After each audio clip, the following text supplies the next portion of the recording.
Y eso tiene que ver mucho con entender que para poder enseñar nunca debes dejar de aprender. Si hay algo que es importante en entender cuando tenemos la responsabilidad, si usted tiene la responsabilidad y el privilegio de compartir la palabra de Dios y usted no es sensible a poder primero ser una esponja de aprendizaje, su capacidad de enseñanza se va a cortar. Si usted quiere cada vez que Dios le use más en la posibilidad de instruir al cuerpo de Cristo, nunca deje de aprender.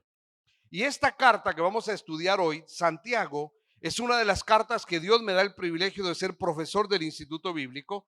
Así que voy a compartir con ustedes de una manera muy resumida, en 3 sesiones, hoy, mañana y pasado, en 3 horas, hoy, mañana y pasado, voy a resumir 36 horas académicas, que es lo que enseñamos de esta carta en el Instituto Bíblico. Y vamos a tratar de aterrizarlo de la manera más práctica a el cuerpo de Cristo.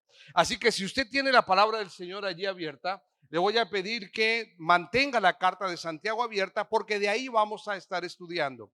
¿Cuál es el tema que hemos elegido para estudiar este concepto? El tema tiene que ver con el ejercicio de la fe que me llevará a la madurez, o que nos llevará a la madurez. El día que Dios me permitió estudiar esta carta por primera vez y luego estudiarla ya para ser profesor de Santiago, una de las grandes verdades que logramos encontrar en esta carta es que esta carta nos va a instruir para poder caminar en el sendero de la madurez de la fe. Mi amado hermano, yo no sé cómo entiende usted este concepto en cuanto a la fe, pero la fe es un ejercicio que todo creyente tiene la capacidad de ejercer, mas no todo creyente tiene una fe madura, que es diferente. Por eso es que conocemos creyentes que pueden tener 30 años en la iglesia, pero siguen siendo bebés espirituales, porque su fe no ha llegado a niveles de madurez donde tenga una base sólida, una solidificación en cuanto a su fe para el ejercicio de la vida cristiana. Por eso tenemos también jóvenes cristianos de muy corto tiempo en cuanto a su fe, pero que han madurado profundamente. Porque la madurez, y este es un concepto de convicción mía personal en cuanto a lo que es la fe puede tener un proceso de madurez. La fe puede madurar siempre y cuando el cristiano entienda cómo es que Dios lleva al cristiano a madurar en su fe. Y la carta de Santiago nos va a enseñar en cuanto a este tema y vamos a entrar a estudiarla. Para poder examinar la carta de Santiago y poder conocer cómo fue que Santiago escribió la carta y por qué la escribió, tenemos que conocer algunos rasgos del contexto. No puedo irme a todos los rasgos del contexto, pero vamos a establecer algunos que son importantes para poder conocer por qué Santiago escribe la carta. Lo primero que tenemos que entender es que esta carta entra dentro de un contexto de debate. Esta carta, por ejemplo, para Lutero, cuando Lutero establece sus posturas teológicas, Lutero fue uno de los grandes teólogos que cuestionó esta carta. Lutero decía que la carta de Santiago no era una carta inspirada. ¿Por qué Lutero decía que la carta no era inspirada? Porque Lutero argumentaba que la carta de Santiago no es doctrinal. Ahora quiero que sepa algo, Lutero tenía razón. La carta de Santiago no es una carta doctrinal y ya vamos a entender qué era la carta de Santiago. Pero al no ser una carta doctrinal no significa que no sea inspirada, sino que el propósito de la carta tiene una dirección diferente a establecer doctrina. ¿Cuál fue la carta de la cual Lutero se enamoró? De la carta de Romanos. ¿Y por qué se enamoró de la carta de Romanos? Porque la carta de Romanos es doctrinal. Por eso se enamoró de ella. Porque Lutero tenía un profundo conocimiento de doctrina. Ahora, un segundo elemento importante de entender en cuanto a esta carta es la fecha en la cual se le atribuye la autoría. ¿Por qué es importante la fecha de la autoría? Porque entendemos que la carta fue escrita alrededor del año 45 al 50, porque si nosotros no entendemos esta fecha, tendríamos que quitar a la carta de Santiago de una posición clave que tiene. ¿Cuál es la posición? ¿Cuál es la primer carta escrita cronológicamente de todo el Nuevo Testamento? ¿Cuál es? ¿Sabe? Hay un debate en realidad. Algunos teólogos opinan que es Santiago. Otros teólogos opinan que es Gálatas. Cronológicamente hablando. ¿Por qué está este debate? Porque tiene que ver con la fecha en la cual se le atribuye la autoría. ¿Cuál es el pasaje de la Biblia que determina esto? Hechos capítulo 15, el concilio. En Hechos capítulo 15 es un punto de quiebre clave para entender si la primera carta cronológicamente hablando de todo el Nuevo Testamento es Gálatas o es Santiago. Vamos a partir de la prevista de que la carta fue escrita en el año 45 al 50, lo cual nos dice que usted y yo en estos 3 días vamos a estudiar juntos la primer carta escrita en toda la historia del Nuevo Testamento, cronológicamente hablando, que es Santiago. Es la carta número 1 de todo el Nuevo Testamento, cronológicamente. Pero ¿qué tenemos que entender de la carta para ir entrando ya en contenido? Bueno, algunos elementos importantes. ¿Por qué la carta fue escrita? Siempre es muy importante entender el tema, el contexto y el propósito del contenido. ¿Por qué la carta de Santiago fue escrita? Bueno, esta carta de Santiago, como ya dije, no fue escrita para argumentar doctrina bíblica. Esta carta realmente fue escrita por Santiago para poder atender una problemática que tenían los creyentes de la primera iglesia en Jerusalén. Esta iglesia, esta primera iglesia, estaba compuesta principalmente por judíos. Ahora, es importantísimo el contexto para entender algo. Esta iglesia tenía ciertas características claves. Al ser una iglesia recién de convertidos, personas que recién habían entendido la fe, recuerde esto, ¿en qué año muere Cristo? En el año 33 aproximadamente, para colocar solo un dato. ¿En qué fecha estamos colocando la autoría de la carta? Año 45. ¿Cuántos años habían pasado? 12 años aproximadamente. Estamos hablando de nuevos creyentes. Estamos hablando de personas que probablemente habían empezado a entender la fe después del martirio de Esteban. Después de que Cristo ascendió al cielo, cuando los apóstoles empiezan a predicar el evangelio, ellos entienden la fe en Cristo, pero enfrentan una realidad. La realidad de un contexto de enseñanza, la realidad de un fariseísmo instruido, la realidad de lo que ellos conocían de su contexto a un nuevo entendimiento de fe. ¿Dónde estuvo el choque en la cabeza de ellos? Entender que la fe en Cristo no era una nueva religión. Y ahí está un punto de quiebre en el entendimiento de la fe que ellos tenían que entender. Porque hay un punto de quiebre clave acá.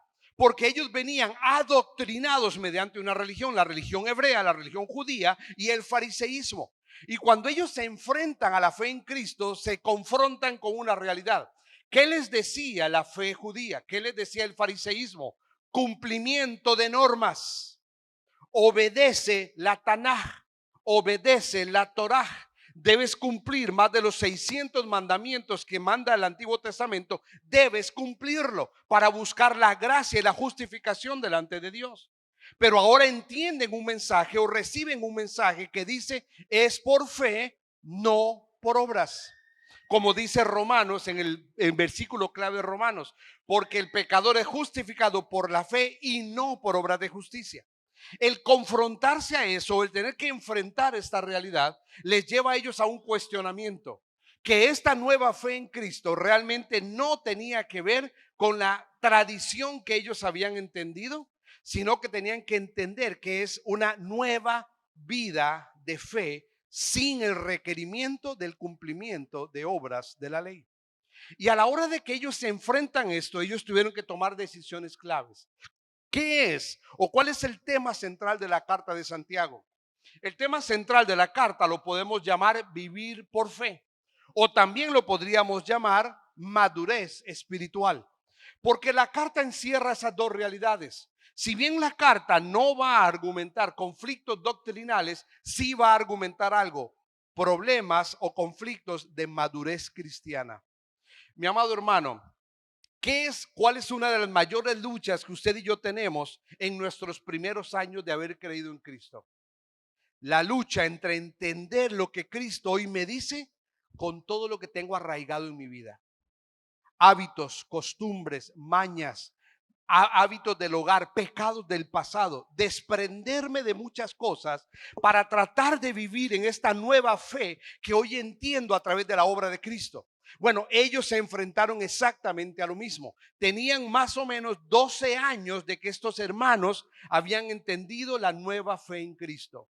Ahora, esto nos lleva a algunas realidades. Nos lleva a algunas realidades de entender algunos elementos importantes en cuanto a la carta. El autor, Santiago, de paso, ¿sabe qué significa Santiago? La palabra Santiago, realmente si usted va a la Biblia, a los escritos originales, usted no va a encontrar la palabra Santiago. La palabra Santiago tiene que ver con una transliteración del original a nuestro español. El nombre original es Jacobo o Jacobus, como algunos le llaman. ¿Qué significa el nombre Santiago? Significa Jesús o Dios recompensa. Dios recompensará. Ahora, este nombre es muy interesante porque va de la mano con una realidad en la vida de Santiago. Ahora, ¿quién era Santiago? No tengo el tiempo para analizarlo en detalle, pero solo para dejarle una prevista de contenido de quién era Santiago.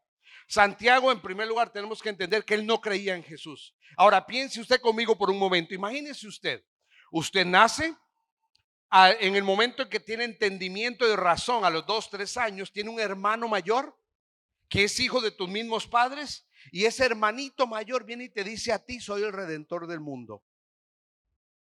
Y obviamente los hermanos de Santiago, los hermanos de Jesús, perdón, incluyendo Santiago, se enfrentaron a una realidad. ¿Cómo es que mi hermano mayor, es el que anuncia las profecías del Antiguo Testamento? Esto es imposible. Entonces, ¿cuál fue la reacción de la familia, principalmente los hermanos, con relación a Cristo? Era que no creían en él. Ahí tiene usted todos los pasajes. Por el tiempo no puedo ir a ver cada uno de ellos, pues tenemos mucho contenido para ver. ¿Cuál fue un segundo elemento importante en cuanto a Santiago? Es que su punto de quiebre en cuanto a la fe tiene que ver con 1 Corintios capítulo 15. Si usted va a 1 Corintios capítulo 15, va a encontrar una lista que dice a quienes se le apareció Cristo después de la resurrección. Y dice que se le apareció a los apóstoles, dice que se le apareció a ciertas personas, pero en un momento en la lista, en el versículo 7, específicamente dice: y se le apareció a Jacobo. Ahora yo le hago una pregunta: ¿por qué a Jacobo? Si las personas que no creían en él, que habían cuestionado que quién era él, eran muchos, eran muchísimos. ¿Por qué 1 Corintios 15:7 específicamente va a mencionar a Jacobo? Bueno, no solamente tiene que ver con el contexto de que no creía en él, sino porque él sabía, como es Dios, el plan y el propósito que Dios tenía para Jacobo, para Santiago.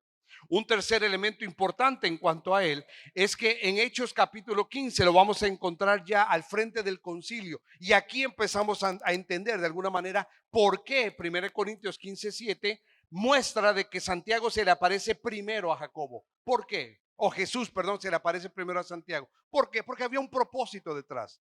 ¿Cuál era el propósito? Lo va a mencionar Gálatas capítulo 2 versículo 9. Santiago fue uno de los pilares, uno de los 3 pilares de la iglesia primitiva. Pedro, el gran apóstol Pedro. Santiago fue el otro gran pilar de la iglesia primitiva. Es más, cuando Pablo sale a la encomendación a los gentiles, dice que le dieron la diestra en encomendación. ¿Sabe quién fue uno de los que estuvo para darle la diestra a Pablo? Jacobo, Santiago. Mírenlo en Gálatas capítulo 2 versículo 9. Ahora, hay otro elemento importante que tenemos que entender en cuanto al contexto de los destinatarios. Y esto es muy importante entenderlo para saber por qué Santiago escribe la carta como lo entiende. Mi amado hermano, si hay algo que usted y yo tenemos que entender, es que la carta de Santiago es el corazón de un pastor ministrando a sus ovejas que estaban padeciendo algo muy específico. ¿Qué estaban padeciendo? Quiero que vaya conmigo a Santiago capítulo 1, por favor. Mire el primer versículo y vamos a ir introduciendo el contenido de la carta. Santiago capítulo 1 va a decir así. Dice: Santiago, siervo de Dios y del Señor Jesucristo, a las 12 tribus, dice que están en la dispersión. Esa palabra dispersión es una palabra clave. En el versículo 1, mi amado hermano, solo el versículo 1 tendríamos tiempo para hacer una conferencia, solo el versículo 1. La palabra dispersión que aparece ahí hace referencia a lo que ellos estaban enfrentando. ¿Qué estaban enfrentando? Esta palabra dispersión tiene que ver con lo que hacían los obreros del campo en la antigüedad. Cuando los obreros del campo en la antigüedad, ellos deseaban pulir la semilla, ellos colocaban toda la semilla en una tela. De un extremo lo agarraba una persona, del otro extremo lo agarraba otra persona y lanzaban la semilla al aire. El viento que golpeaba la semilla se llevaba la basura que tenía la semilla. La semilla limpia y pura caía de nuevo en la tela, pero ese efecto de que la basura salía dispersa por todo lado es la palabra griega original para dispersión, que tiene que ver con que ellos fueron enviados en todas direcciones. En otras palabras, Santiago no le está escribiendo a una iglesia con una localidad específica. Y esto es muy importante entenderlo. Santiago está escribiendo una carta que algunos le llaman circulante. ¿Por qué circulante? Porque era una carta que fue necesario que pasara alrededor de muchas personas para que llegara el mensaje a ellos. No tenían una iglesia, no tenían una localidad, estaban perseguidos, estaban sufriendo persecución por su nueva fe. Estas personas habían crecido toda la vida en la enseñanza farisaica. Y cuando ellos adoptan la fe en Cristo, ¿qué cree usted que fueron los primeros que los echaron? Su familia. Por eso hay 4 elementos claves que tenemos que entender. Estas personas a quien va dirigida la carta de Santiago eran pobres. Habían perdido todo, les habían quitado las propiedades, los habían echado de la casa, ellos habían perdido todo lo que tenían. No solo eran pobres, eran despreciados. Había perjuicio, había juicio en contra de ellos. Habían personas que los atacaban. ¿Por qué? Por su nueva fe. Mi hermano, si usted se queja porque en su trabajo alguien lo molesta por su fe, ellos padecieron grande persecución. Ellos sufrieron realmente por su nueva fe. Ellos fueron desheredados, fueron echados, fueron sacados de sus propiedades. Perdieron todo, perdieron el ganado, perdieron sus terrenos, todo lo perdieron. Fueron abusados porque entonces iban y pedían trabajo. Capítulo 5 de Santiago nos lo va a decir.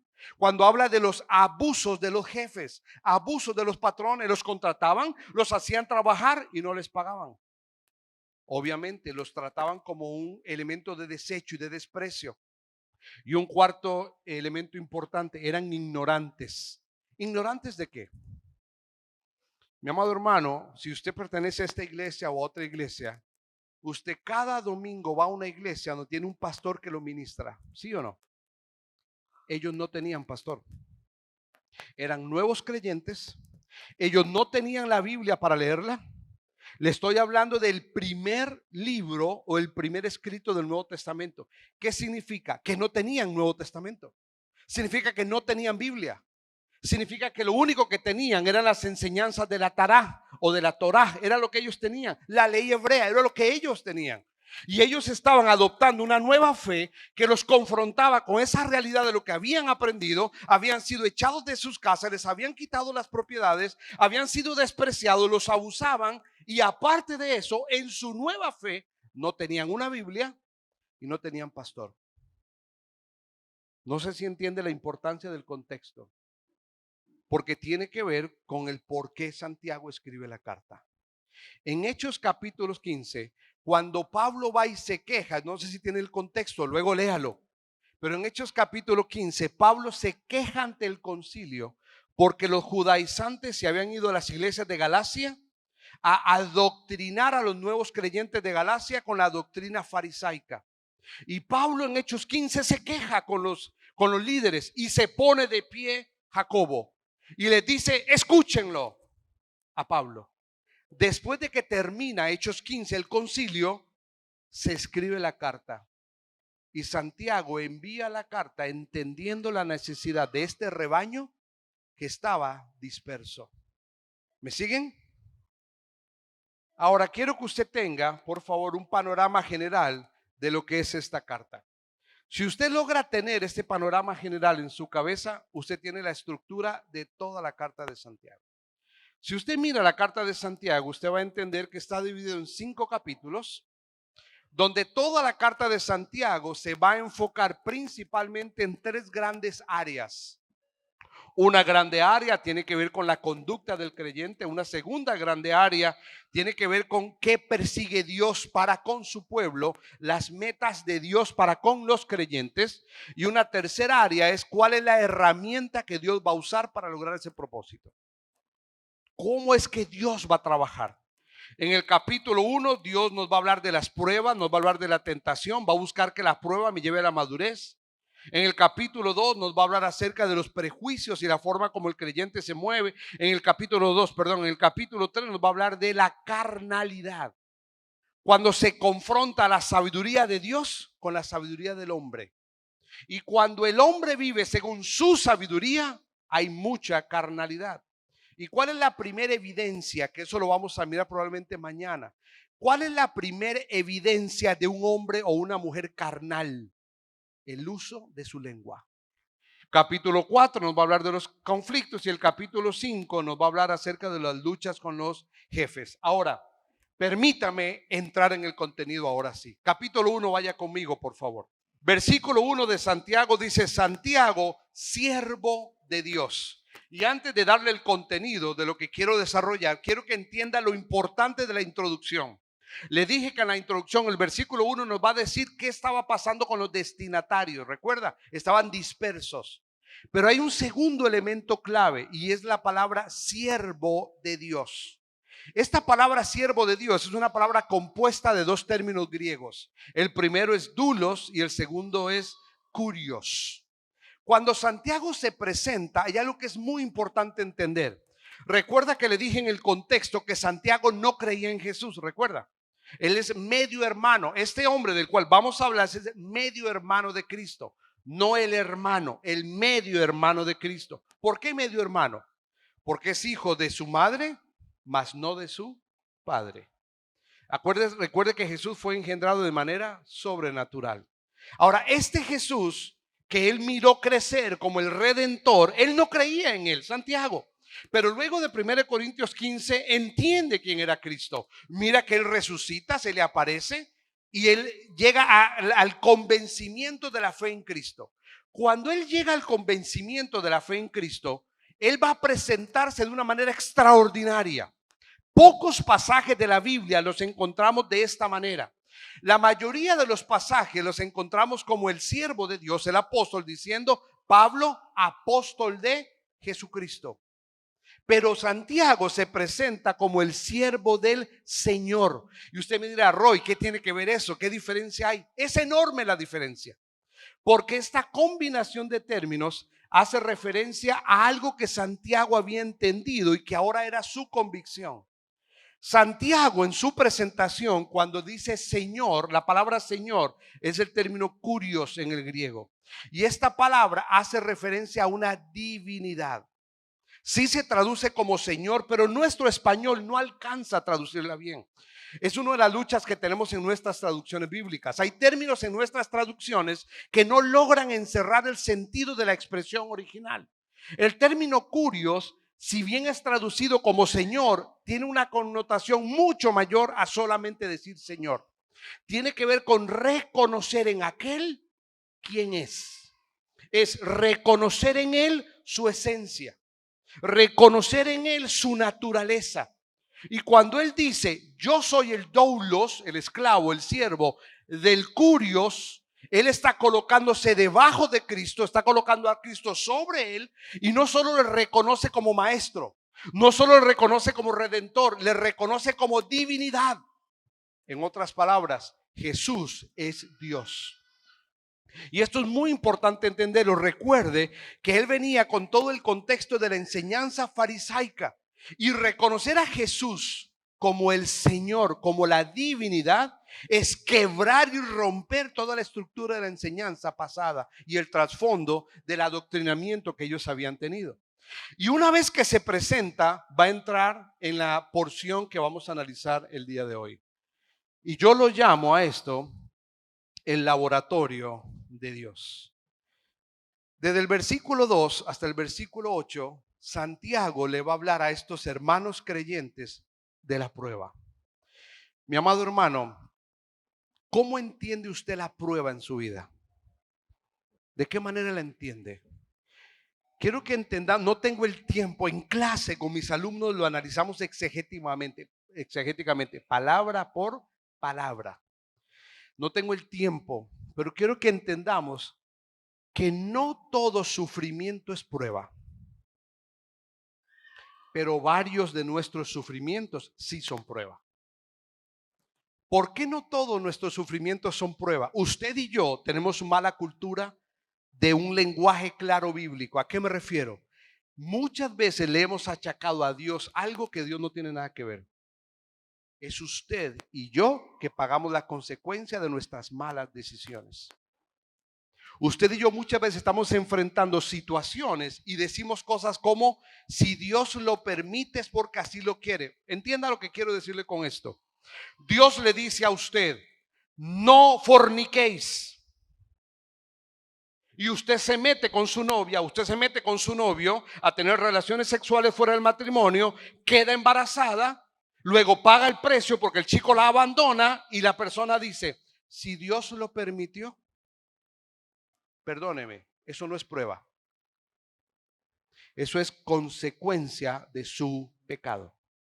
La prueba tiene connotaciones muy particulares y lo vamos a analizar acá y vamos a entender la diferencia o vamos a tratar de entender la diferencia de lo que es la prueba. ¿Qué es la prueba? Yo llamo a la prueba el laboratorio de Dios y aquí yo le hago una pregunta. ¿Qué hace un científico en un laboratorio? ¿Qué hace un científico? Pone a prueba elementos. Si el científico quiere saber cómo está compuesto, por ejemplo, elementos químicos de un cuerpo, toman una rana, ¿no? Toman un animal, un ratón o algo así, lo colocan dentro de un análisis químico, lo meten, cortan el animal y colocan diferentes elementos para saber qué hay dentro del animal. ¿Qué es lo que hace el laboratorio, el científico en el laboratorio? Somete a prueba elementos para descubrir de qué está hecho. Quiero que me siga porque esto es muy importante. ¿Qué hace un científico en el laboratorio? Somete a análisis elementos para descubrir de qué está hecho. ¿Por qué yo llamo a la prueba el laboratorio de Dios en la vida del creyente? Porque la prueba es cuando Dios lo toma a usted y me toma a mí, nos mete en el laboratorio de la fe y nos somete a diferentes elementos para descubrir de qué estamos hechos en cuanto a nuestra fe. ¿Sabe por qué? Porque muchos de nosotros a veces creemos que estamos bien con el Señor. Creemos que estamos firmes en el Señor. Creemos que nuestra fe es sólida. Y cuando nos enfrentamos a las pruebas de Dios, lo que empieza a brotar muchas veces no es la firmeza de la fe. Abandonamos la iglesia, nos rebelamos contra Dios, atacamos inclusive muchas veces a Dios, porque no entendemos lo que Dios está persiguiendo. Vaya conmigo versículo 2, por favor.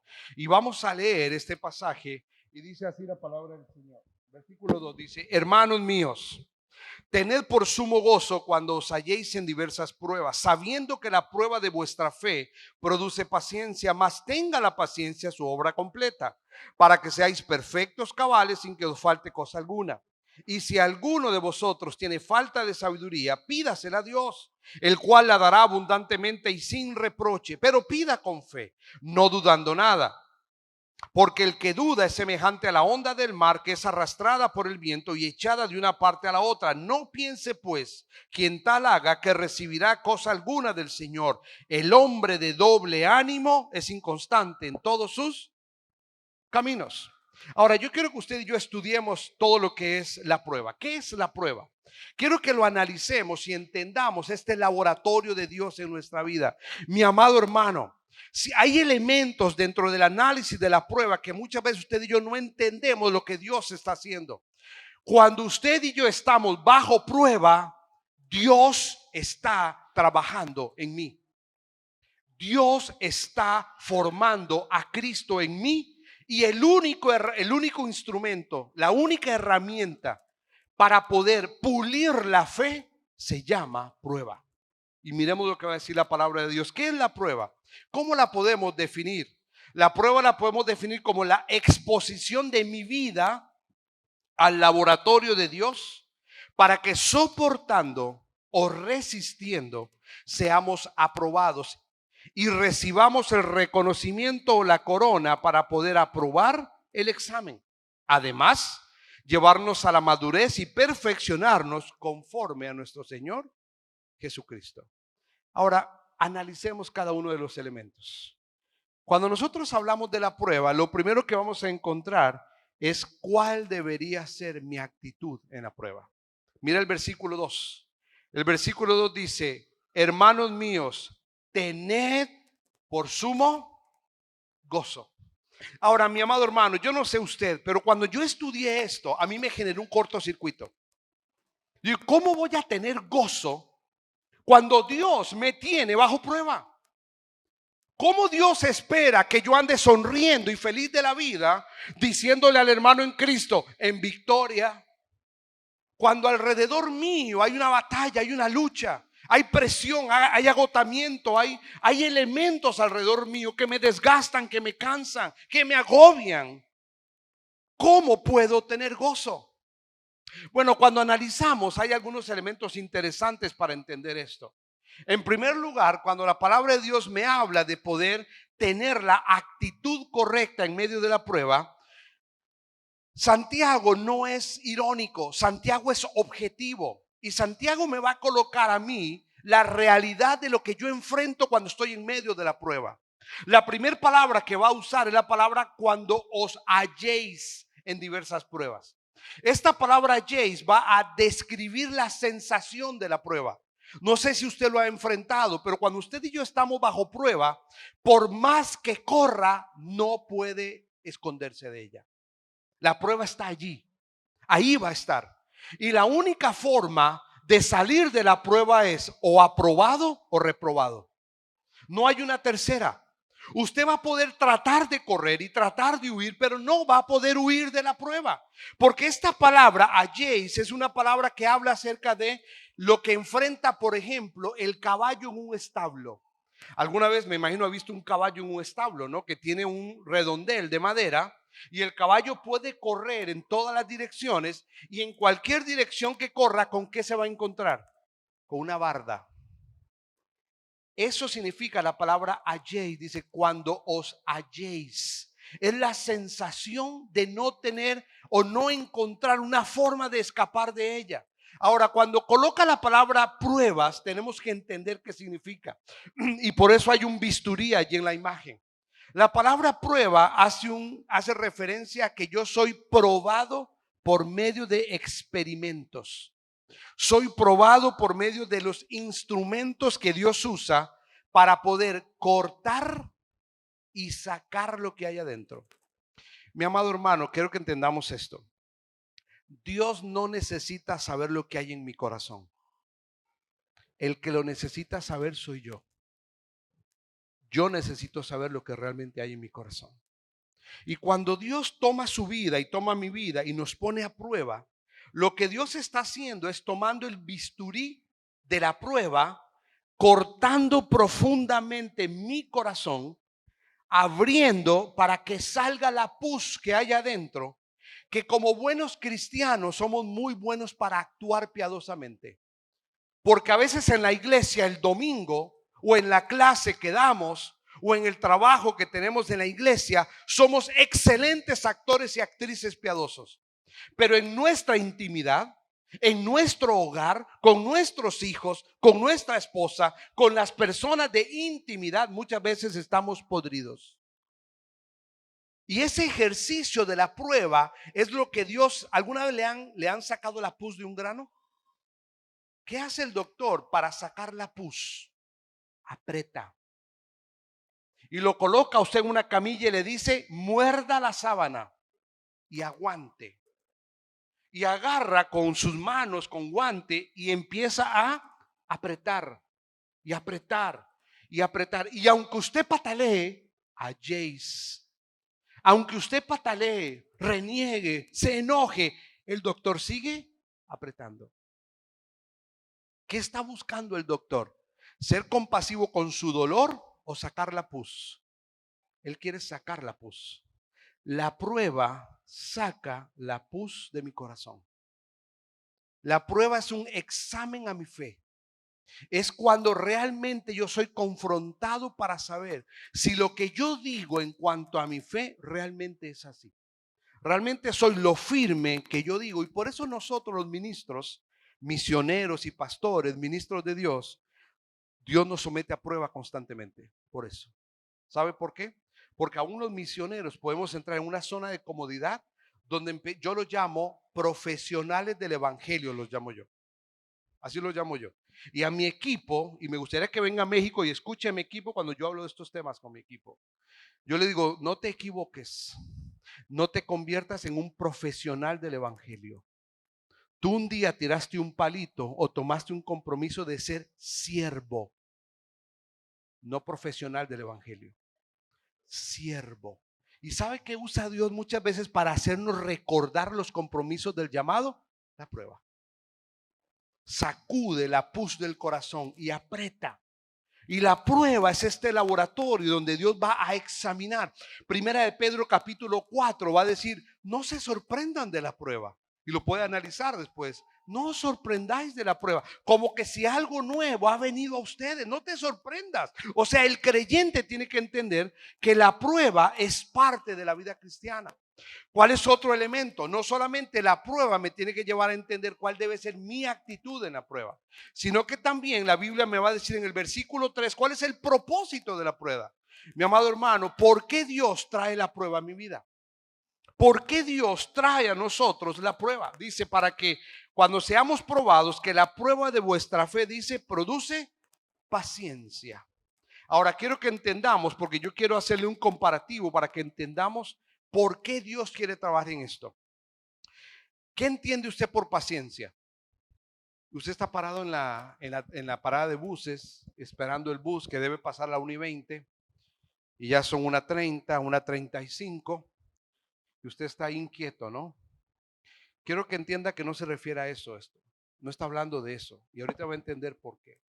La prueba no solamente tiene, Dios me pide la actitud correcta en medio de la prueba. Y quiero que entienda esto. ¿Por qué es que sí puedo tener gozo en medio de la prueba?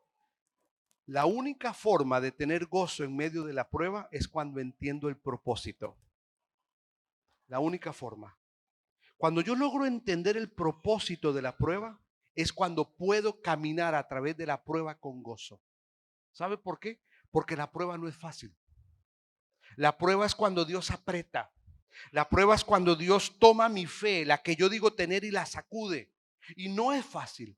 Pero cuando yo entiendo que hay un propósito, Dios está examinando mi corazón, Dios está examinando mi fe. Cuando yo entiendo que Dios está obrando en mi vida y Dios está moldeando a Cristo en mí y yo entiendo el propósito de Dios, entonces mi actitud cambia. Es como, por ejemplo, en la vida diaria. Si a usted una persona viene y le dice, haz esto, oye, ¿y por qué? Porque yo te digo. Normalmente la reacción de la persona no es buena. Pero si yo te digo, mira, haz esto, ¿por qué? Mira, te voy a explicar. Porque si haces esto, vamos a lograr esto y vamos a cosechar esto. Ah, aunque para la persona no sea grato hacerlo, lo entiende. Y una vez que lo entiende, su actitud cambia y lo hace diferente. Cuando nosotros logramos entender el propósito de la prueba, vamos a poder caminar a través de la prueba con gozo. ¿Cuál es el propósito de la prueba? Mírenlo, para que seamos aprobados delante de Dios.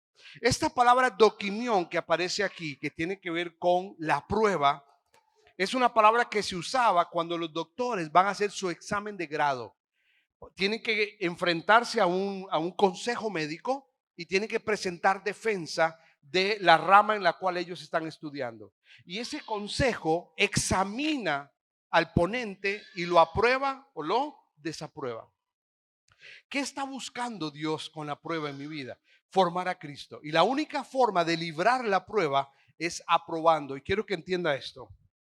Para yo poder llegar aquí al estrado, al púlpito, yo necesito subir el primer escalón para poder llegar allá. ¿Sabe? La prueba, cuando yo no logro entender el propósito de la prueba, ¿sabe qué es lo que me va a pasar? Esto. Subo y bajo. Subo y bajo. Examen desaprobado. Examen desaprobado. ¿Sabe cuándo subiré al segundo escalón? Cuando esta prueba la apruebo. Una vez que esta prueba Dios logra en mí el propósito, pasaré al siguiente escalón. Mientras usted y yo no entendamos el propósito de la prueba, le está diciendo Santiago a estos creyentes. ¿Qué les está diciendo a ellos? Les está diciendo su sufrimiento, la dispersión, lo que están enfrentando es una prueba a su fe. Es la prueba de vuestra fe. Y mientras tú no lo entiendes, y si tú no entiendes que ese sufrimiento es parte del ejercicio de la fe para hacerles madurar, serán desaprobados. ¿Y sabe qué es lo que va a suceder? Seguirá la prueba, volverá a la prueba. ¿Qué hace usted cuando un examen en el colegio o en el lugar donde estudia lo desaprueba? ¿Qué tiene que hacer? Otro examen. Ahora, no solamente nos pide la actitud correcta en medio de la prueba, no solamente nos habla del propósito de la prueba para que seamos aprobados, sino que también nos va a decir qué es lo que la prueba produce en mi vida. ¿Cuál es el resultado de la prueba de Dios en mi vida? Dice, para que tengamos paciencia. Piense por un momento en esa persona que a usted le cuesta convivir. Es una persona que dice, ay, yo con esta persona sí me cuesta. Siempre que tengo esa persona a mi lado, me cuesta. Es una persona difícil de soportar. Quizá por su actitud, quizá porque no le da respiro, lo asfixia, quizá porque es una persona arrogante. Ahora, tenga cuidado, porque si no se le viene nadie a la cabeza, probablemente esa persona es usted, el que el otro no soporta. Hay dos palabras griegas para hablar de paciencia. Una es la palabra upomone, que es la que usa Santiago. La palabra upomone no tiene nada que ver con aguantar a personas, nada. La palabra upomone habla de carácter. Habla de una persona que su carácter se forma con solidez. Esta palabra paciencia no habla acerca de tenerle paciencia a la gente. Esta palabra paciencia habla acerca de soportar las adversidades. Habla de esa persona sólida, firme. Esa persona que en medio del huracán, en medio del golpe de la marea, en medio de las adversidades de la vida, cuando la vida golpea, cuando en mi trabajo hay problemas, cuando en el ministerio hay problemas, es la persona que se mantiene firme porque tiene un carácter sólido. Por eso es que la fe madura. Todas las personas que usted conoce con una fe madura, sólida y firme, es porque Dios ha producido un pomone por medio de la prueba. ¿Me entiende ahora? ¿Me sigue? Esta palabra upomone no hace referencia a, uy, la que tengo sentado al lado, uy.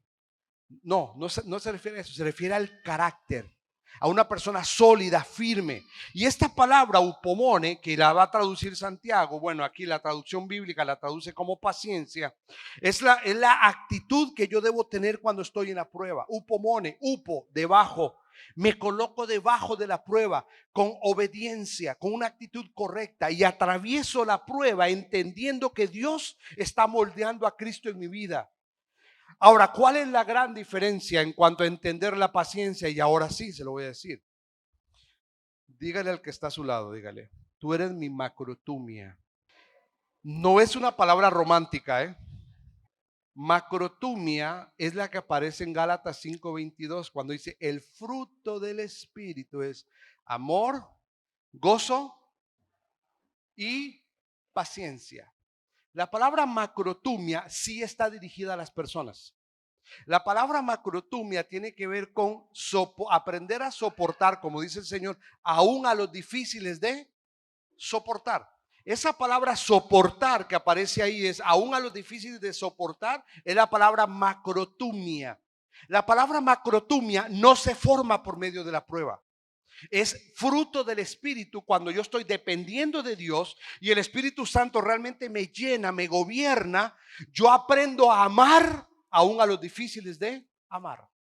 Mi amado, en el ministerio, como líder ministerial, yo tengo que amar a todos aunque me cuesten algunos amar. ¿Sabe qué es eso? Macrotumia. No es upomone. El upomone solo se forma a través de la prueba, de la adversidad y habla acerca de la firmeza del carácter cristiano. En cambio, la macrotumia me habla de un fruto del Espíritu.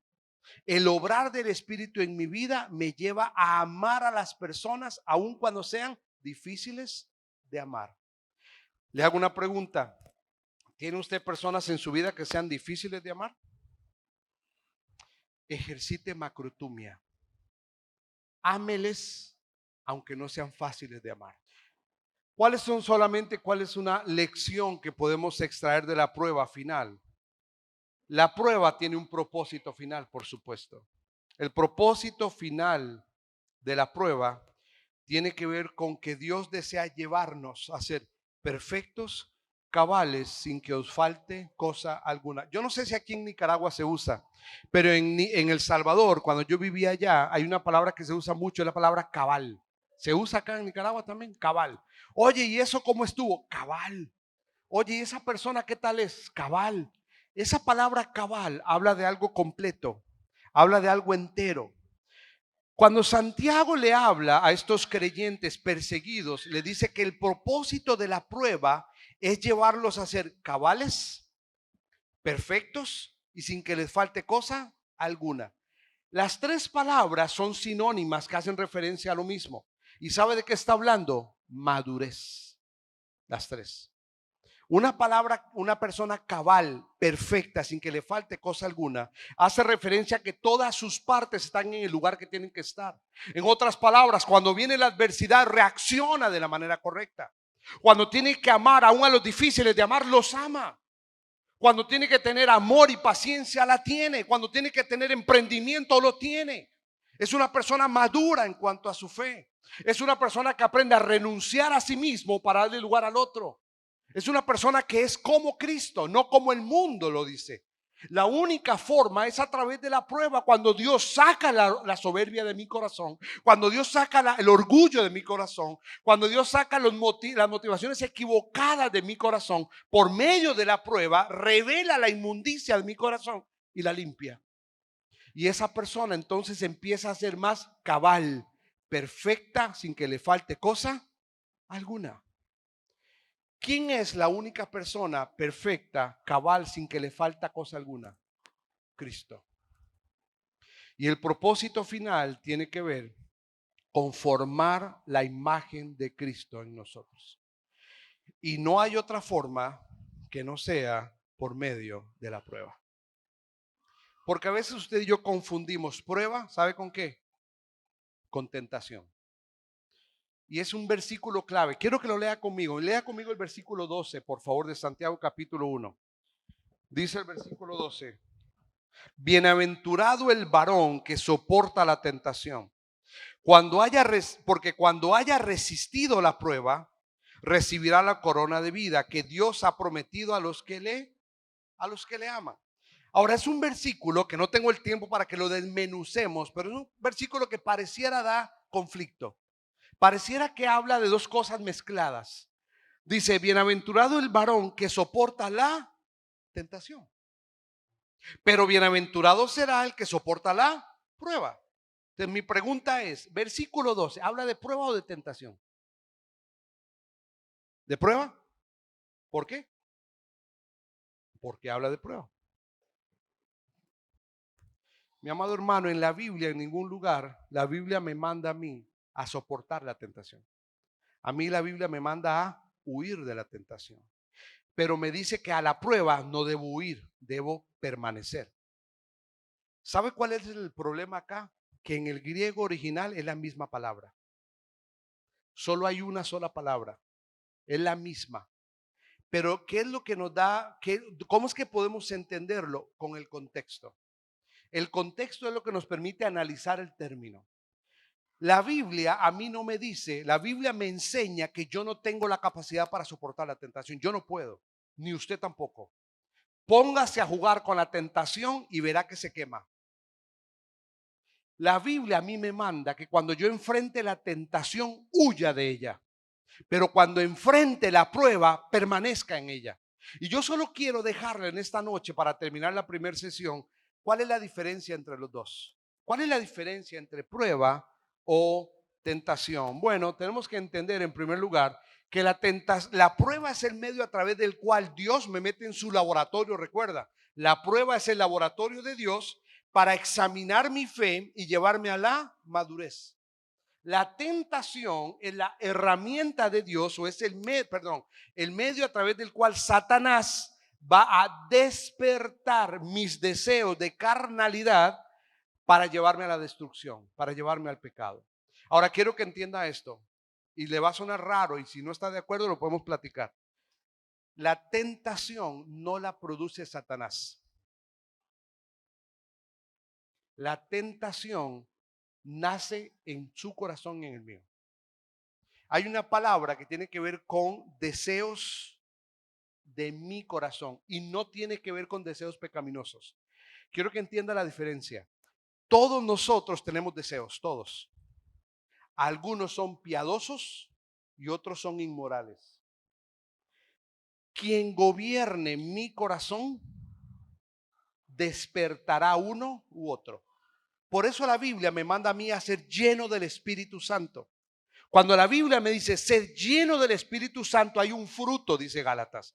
Y ese fruto, la evidencia de ese fruto es un fruto piadoso. Pero cuando lo que gobierna en mi corazón es la carnalidad, mis deseos y mis pasiones de pecado, entonces mis frutos piadosos quedan de lado y empiezan a gobernar mis deseos de carne. Y por eso es que la carnalidad me empieza a arrastrar en una dirección. Por eso empiezo a abandonar todo aquello que no es piadoso y empiezo a deleitarme en lo que es temporal y pecaminoso, que tiene que ver con los deseos de la carne. Entonces, pero ¿qué es lo que sí hace Satanás? Satanás le conoce a usted y me conoce a mí y sabe cómo despertarlos, que esa es la diferencia. No es que Satanás me tienta. Satanás lo que hace es que despierta lo que para usted y para mí es débil. Le voy a poner un ejemplo práctico. Lo que quizá para Javier es un área de debilidad, para mí no lo sea. Pero quizá algún área de debilidad mía no lo es para Javier.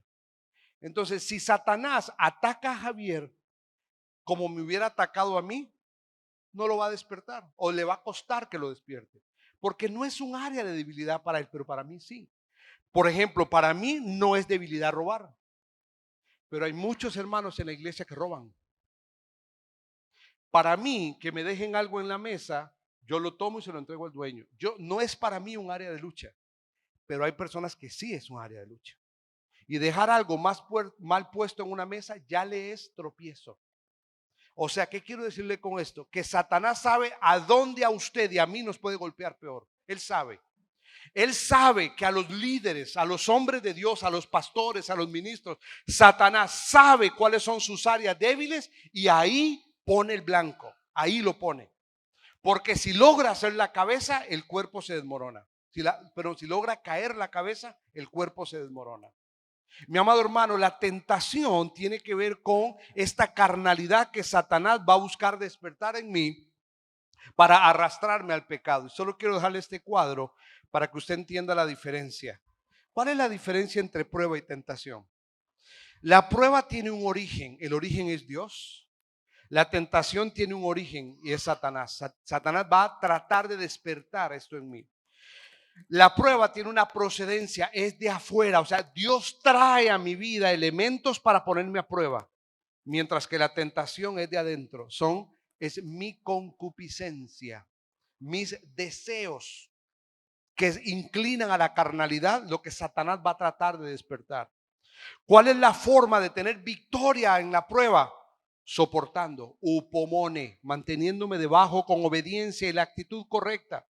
¿Cuál es la forma de vencer la tentación? Raja, huye, corre, aléjate. No creas que tienes la capacidad de aguantar. Podrás aguantar una vez, dos, a la tercera caes. La prueba tiene un propósito: perfeccionarnos, edificarnos, purificarme, revelar lo que hay en mí, evidenciar lo que hay en mi corazón, moldearme. La tentación tiene un propósito: destruirme, separarme de Dios, anularme, revelar lo peor que hay en mí. Y solo quiero, mire cómo termina ahí, terminamos allí. Dice el versículo 13. Cuando alguno es tentado, no diga que es tentado de parte de Dios, porque Dios no puede ser tentado por el mal, ni él tienta a nadie. 14. Sino que cada uno es tentado cuando de su propia concupiscencia es atraído y seducido. ¿Sabe que esas palabras que aparecen ahí son palabras muy importantes? La palabra seducido y atraído, esto ya lo mencioné, así que no lo voy a analizar. Pero quiero terminar entendiendo estas palabras. ¿Qué significa? ¿Qué significa en el corazón de un creyente el ser seducido y atraído? Mi amado hermano, cuando la prueba viene a mi vida, esta concupiscencia que Satanás despierta, va a usar 12 recursos. Esos 2 recursos tienen que ver con ser atraído y seducido. ¿Usted le gusta pescar? ¿A quién le gusta pescar aquí? ¿Le gusta, Javi? ¿Qué hace un pescador para tratar de sacar el mejor pez del agua? ¿Se mete a nadar y compite con el pez? No, ¿ah? Bueno, no sé, capaz tú lo haces, yo no sé. ¿Sabe qué es lo que hace Satanás? La palabra seducido y atraído son 2 palabras que hacen referencia a la estrategia del engaño. Son palabras que hacen referencia a cómo Satanás logra a usted y a mí hacernos caer. Las 2 palabras hacen referencia a cuando el cazador va al bosque y quiere cazar el oso más grande. Si él trata de cazarlo, él va a quedar destruido. Entonces, ¿qué hace? Coloca una trampa con los elementos necesarios para que el animal ponga su pata ahí. El pescador, cuando va al mar, si se mete al mar para pescar, va a perder. Entonces, ¿qué utiliza? Un cebo. Utiliza una carnada para hacer que el pescado sea seducido. Y una vez que el pescado muerde, ¿qué hace el pescador? Jala con toda intensidad para que el, el gancho se incruste y lo saque. ¿Sabe? Estas 2 palabras hablan de esto. Satanás siempre va a buscar sacarlo a usted y a mí de nuestra zona de seguridad y colocarnos en una zona de exposición. Y cuando estamos en la zona de exposición es cuando Él propone aquello que despierta mi concupiscencia. En mi zona de seguridad no lo voy a poder hacer. Si el pescador se va mar adentro y pretende pescar una ballena con su caña de pescar, es bruto lo que está haciendo. Pero si el pescador se va a una zona donde sabe que los pescados están accesibles, sabe que ese día puede ser bueno. ¿Qué quiero decirle con esto? ¿Cómo trabaja la tentación en nuestra vida? Lo que Satanás va a tratar de hacer es colocar un entorno fuera de nuestro círculo de seguridad, despertar la tentación o la concupiscencia de aquello que a mí me seduce y luego una vez que yo muerdo la carnada, me saca de ese lugar y me coloca en un lugar de donde el pecado concibe. ¿Cuándo es que el pecado es pecado? ¿Cuando soy tentado o cuando es concebido? Los teólogos no se ponen de acuerdo con esto, la verdad. Pero la realidad es que cuando usted se enfrenta a la tentación, mientras usted no muerda el anzuelo, todavía tiene oportunidad de huir. Una vez que lo muerde, ya no huye, ya cayó y ya está atrapado por el cazador. Mi amado hermano, Santiago va a escribirle a estos hermanos de la iglesia primitiva en Jerusalén, estos creyentes principalmente judíos, nuevos en la fe, sufriendo dispersión, ataque, opresión, angustia, pobreza, abandono, rechazo y opresión, y va a enseñarles en el capítulo 1 que la prueba es parte del proceso de la madurez del creyente y les va a enseñar a no caer en la tentación. Mi amado hermano, yo no sé si usted está atravesando prueba en este momento en su vida. No sé cómo está su vida cristiana el día de hoy, pero yo espero que la carta de Santiago le ayude a usted y a mí a entender algunas cosas importantes. En primer lugar, si Dios le está haciendo a usted atravesar una prueba en este momento, no huya, manténgase fiel y va a ver que Dios va a cumplir su propósito en su vida. Pero si usted sabe que hay áreas de su vida que son débiles y son de tentación, yo le animo a algo. No permita nunca que la prueba le coloque a usted, la tentación, perdón, le coloque a usted en una zona de donde pierde su seguridad. Por eso aprenda a elegir a sus amigos, aprenda a elegir las influencias que usted tiene y aprenda a estar en los lugares correctos donde usted debe estar.